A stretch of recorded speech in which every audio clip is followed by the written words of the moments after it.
مسلم hand international کے chairman پیر سید لخت حسین شاہ کا کہنا ہے کہ مسلمانوں کو دنیا بھر میں اسلاموفوبیا کا سامنا ہے۔ اخلاق اور کردار سے ہر جگہ فتح حاصل کی جا سکتی ہے۔ وہ کوونٹری میں دنیا نیوز سے گفتگو کر رہے تھے۔ انہوں نے مزید کیا کہا، آئیے دیکھتے ہیں۔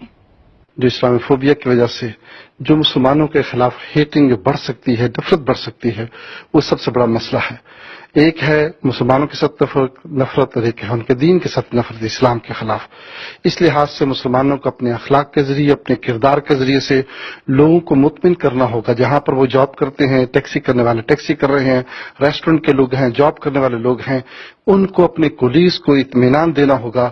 اسلام کے ساتھ ان لوگوں کا کوئی تعلق نہیں، یہ اسلام کا نام یوز کر رہے ہیں اور اسلام کو بدنام کر رہے ہیں۔ ہم وہ لوگ ہیں جو آپ کے ساتھ 5 سال سے 10 سال سے 20 سال سے کام کر رہے ہیں۔ کیا آپ نے ہماری شکل کے اندر کوئی ایسا ٹیررزم دیکھا؟ تو یقیناً وہ یہ کہیں گے نو، ہم نے کبھی نہیں دیکھا۔ تو یہی آپ کا ون ہوگا۔